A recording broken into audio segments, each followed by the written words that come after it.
A 1.5-inch scale Allchin Royal Chester traction engine renovation. This one is part 9. Some simple paintwork tips, removing the front wheels and the one remaining steering chain, mixing more paint and washing the front wheels. This image of the engine on the bench shows the difference in the colour between the front and rear wheels. The difference is quite subtle. The paint on the front wheels is a bit faded and generally quite badly chipped in places. You've previously seen me repairing the paintwork on the rear wheels and they look a whole lot better.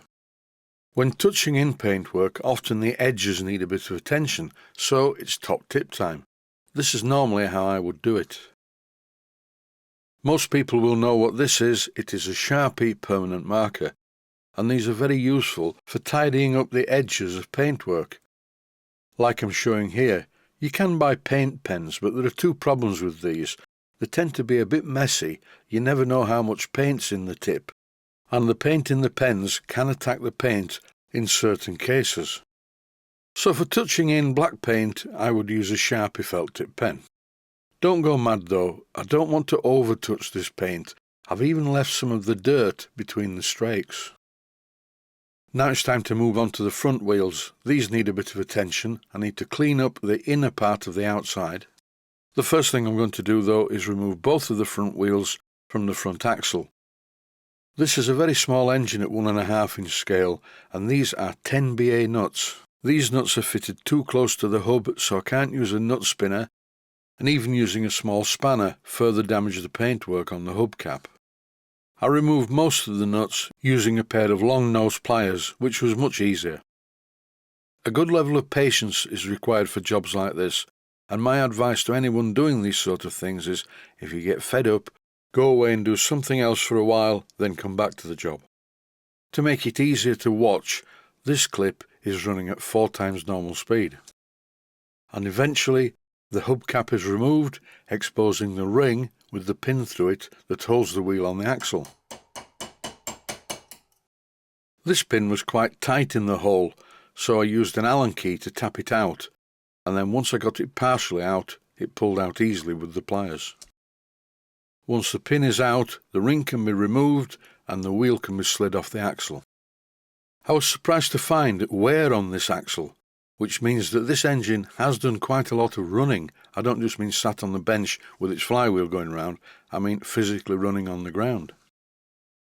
Here are the 2 front wheels on the bench, and when I finally refit them, I will pack them with grease, but that won't be for a while. There's a lot of work to do on them.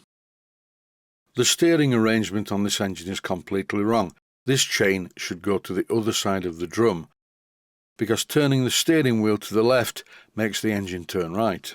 And what's even worse, one of the chains, complete with the fittings, is missing entirely. John Holroyd at the Steam Workshop gave me a piece of chain that was perfect for the job. All I need to do is make some more fittings to fasten the chain to both the roller and the front drum. What I'm doing at the moment is turning the steering wheel, which turns the steering shaft, which in turn unwinds the chain. This shouldn't be a difficult job because all I have to do is copy the existing length of chain and make some fittings like this. How I manufacture these remains to be seen. I have a good idea how to do it, I think. The owner posted me a book all about building this engine, and if I get stuck, I can always look in that. These front wheels are quite badly marked in places. I will be removing all of the paint from around the rim and repainting it entirely. But I won't be painting the centre part around the edge. Just like the strakes on the rear wheel, I will leave this centre part in bare metal. I do have a bit of a problem. The small Humbrol paint tin that I use for mixing the correct colour for the rear wheels is now just about empty. It's time to mix some more paint, I think. Normally I would do a test mix on a piece of cardboard, or in this case the top of an aerosol can. I start off with some Buffer Beam Vermilion Red. Then I add a small amount of Signal Yellow. This is a small amount of Signal Yellow, but it's very dominant. In this case, the vermilion doesn't need much yellow to make it the right colour. It's worth mentioning that both of these tins of paint are from the same manufacturer, Phoenix Precision Paints, so there shouldn't be any incompatibility. I filled the tin 3/4 full with vermilion. Then I dipped my paintbrush about an inch down into the pot of signal yellow and added that to the vermilion. I thoroughly stirred the mixture, and this is what it looks like. Time to try it on one of the wheels. This is like painting the Forth Bridge.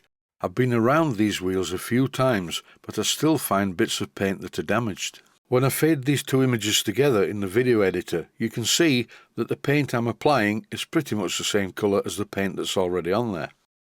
And now I have more than enough of this colour to paint the front wheels, as well as continuing to repair the bits of the rear wheels that I missed. Some of the paintwork looks a bit rough, but do bear in mind that the magnification on some of these images is extreme. When I pan the camera back to a more natural size, everything looks a lot better. Time to give the pair of front wheels a good wash in the sink.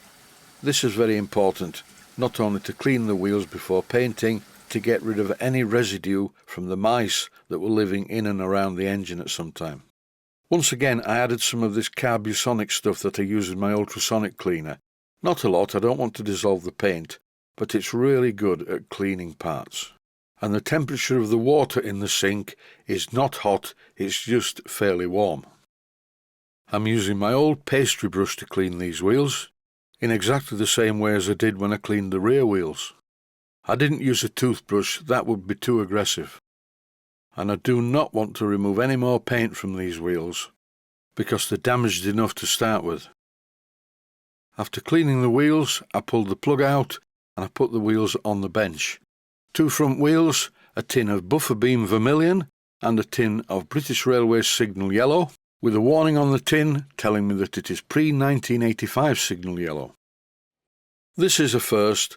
It's not paint drying, it's the water on the wheels from the washing operation drying. Before I paint these wheels, I will take them into the workshop and remove all of the black paint from around the edge. And that is it for this episode. Stay safe, stay healthy, thanks for watching, and I hope you found it useful. Please take the time to visit my Mainsteam Models website and click on the section of the website that says Video Playlists. And by doing that, you can find other videos that you may like to watch. And by using the playlists, you can actually watch the videos back to back.